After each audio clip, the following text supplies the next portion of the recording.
Hello, my dear students. Once again, I am here before you, Lalit Kumar P. Bhaiya, Associate Professor, Electronics and Telecommunication Department, Bharati College of Engineering and Technology, Durg. You are here, 6th semester students of Electrical and Electronics Engineering. And this is the presentation of the numerical based on filter realization with cascade and parallel realization. We have already seen about the realization. There are different type of realization for FIR filter and IIR filter. Today we will see the cascade and parallel realization for IIR filters. Dear friends, you are already known the zero pole form, that is direct one form of realization, and pole zero form, that is direct form 2 realization. And in cascade and parallel realization, we will realize each term of the transfer function into direct form 2. In cascade realization, we have to make the total transfer function, that is h of z of digital filter, into a products, that is h1 of z into h2 of z into h3 of z and so on. So while realizing in cascade, we will modify the basic transfer function h of z of a filter into product of the different terms h1 of z, h2 of z, h3 of z and so on. And then we will cascade this h1, h2, h3 one by one in direct form 2. This is called cascade realization. While in case of the parallel realization, we will make the same transfer function into the summation of the individual transfer functions, that is by partial fraction expansion method, h1 of z plus h2 of z plus h3 of z and so on. Let us see with the help of the numerical this cascade and parallel realization. Go through this numerical. The question is, the transfer function of the discrete time causal system is given by h of z is equal to 1 minus z inverse upon 1 minus 0.2 z inverse minus 0.15 z to the power minus 2. That means this transfer function is of second order transfer function. Draw cascade and parallel realization. So first of all, go through the cascade realization. Let us write this transfer function as it is. Since you can see here,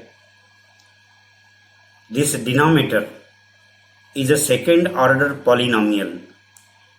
So we must find the roots of this second order polynomial first and then write this transfer function in terms of these roots, so that we will get different factors here. We will get the h1 of z, h2 of z, etc. And then we will cascade these two different factors h1 of z and h2 of z. We will get the cascade realization.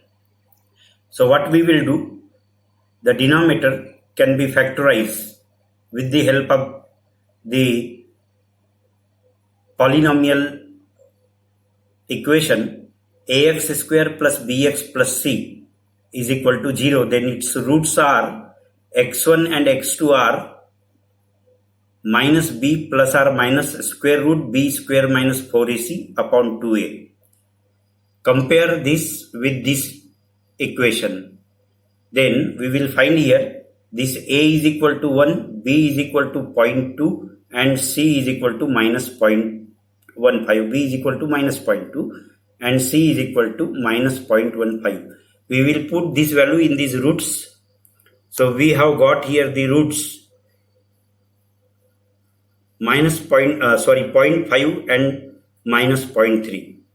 So this polynomial in the denominator 1 minus 0.2 z inverse minus 0.15 z to the power minus 2 is equal to having the roots 1 minus 0.5 z inverse and 1 plus 0.3 z inverse, as we have got these two roots.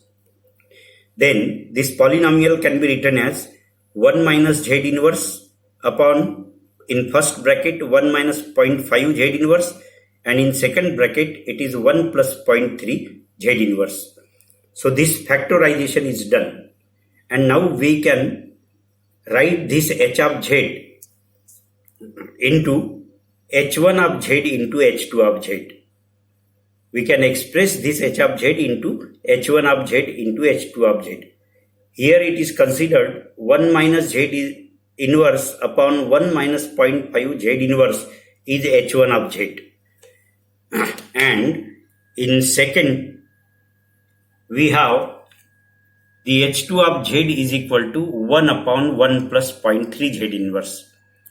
So these two factors, h1 of z and h2 of z. Then we can write h of z is equal to h1 of z into h2 of z. Now this h1 of z is implemented into direct form 2 realization. In direct form 2, we will write the poles in the left side and zeros. We will represent the poles in the left side and zeros in the right side. Here pole are 1 minus 0.5 z inverse. So since in transfer function it is minus 0.5, at the left side we will represent this coefficient as plus 0.5, and this 1 in the denominator is represented by this line. We will put the 1 delay here, and to the right side we have a coefficient 1, that is 1 minus 1 z inverse.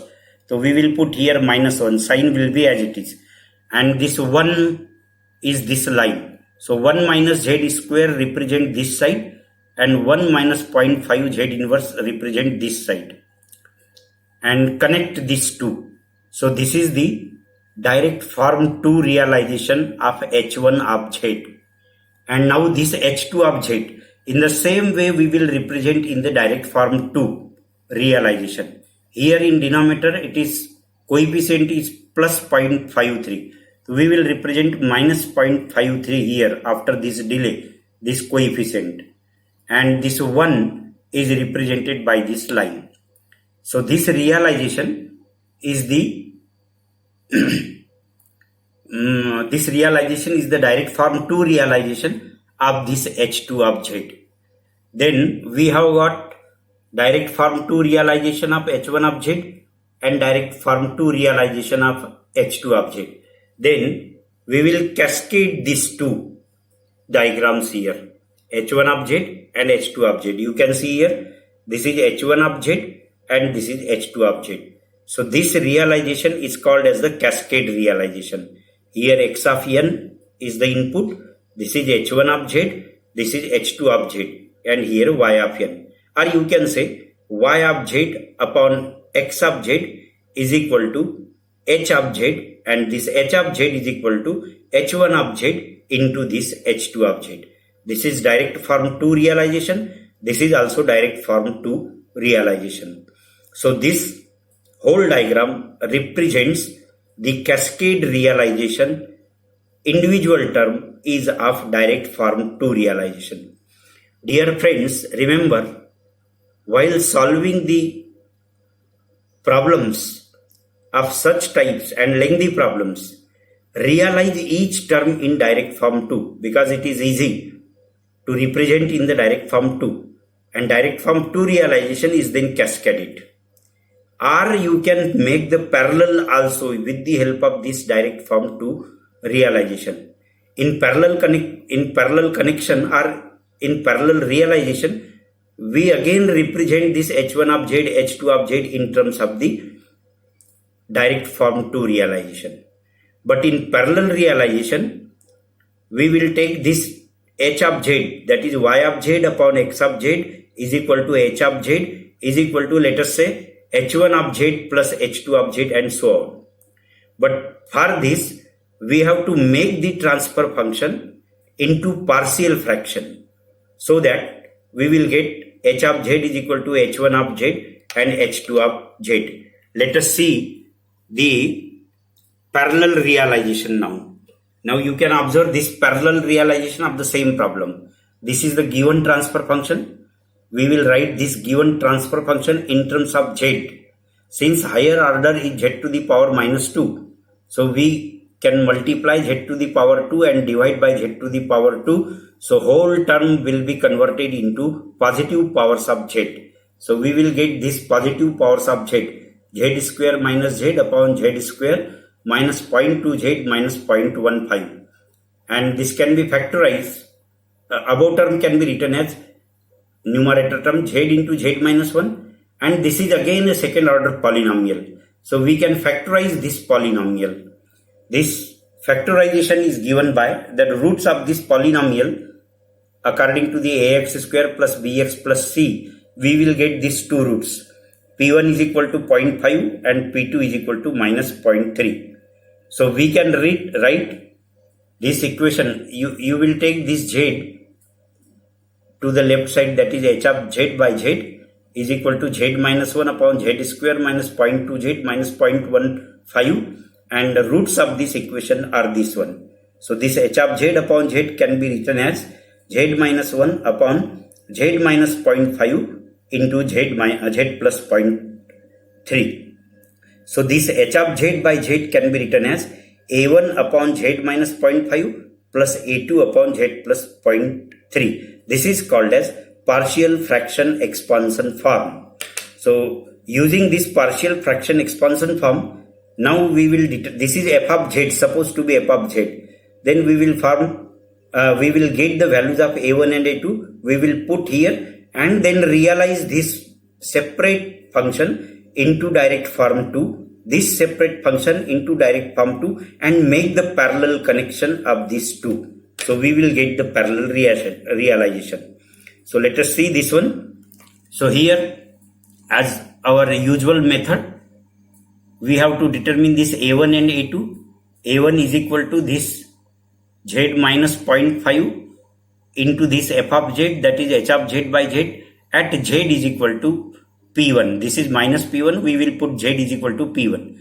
So we will get the value of the a1, and this a1 comes to be 0.625. Similarly, you can calculate a2, that is equal to z minus p2 into f of z at z is equal to p2, and put the value of z is equal to minus 0.3 here. You will get a2 is equal to 1.625.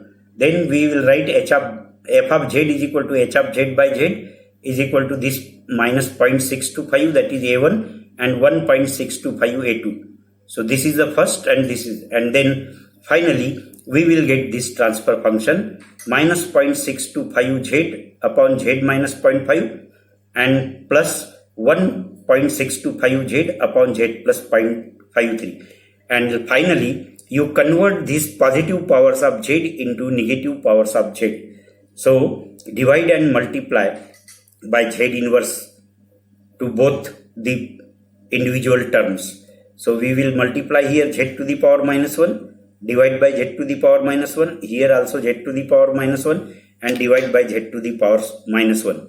So that you will get this h of z minus 0.625 upon 1 minus 0.5 z inverse plus 1.625 upon 1 plus 0.3 z inverse. So this is the partial fraction expanded h of z of the given transfer function. Now realize this transfer function into direct form to this h1 of z and this h2 of z in direct form to, like this. This is h1 of z and this is h2, and make this parallel connection. So you will get this parallel realization. Here again you can see this is the direct form 2 of h1 of z. In equation it is minus 0.5, we will write the plus 0.5 to the left side because these are poles, and this is of the second term. Here in second term it is plus 0.53, we will write the minus 0.53 to the left side, and this is the constant is multiplied here in numerator minus 0.623, we will multiply this minus 0.623 here, and here 1.623, you can multiply here 1.623, and now these two direct form two separate terms can be realized. Here you can see this is first one and this is second one. This is h1 object, this is h2 object with numerator constant multiplier here, and make this parallel connection. This is input and this is output. So this is called as parallel realization of the given transfer function. So dear friends, you have to solve the numericals per cascade and parallel realization like this. If you have any doubt, you can ask me, and you have a number of problems, you can do it. In next slide, we will go for the another problems also. Thank you very much. If you have any doubts, you can ask me at any time on any of the platform, either on Google Classroom or on WhatsApp or on my email, etc. Thank you very much. Go through the various standard problems. Thank you.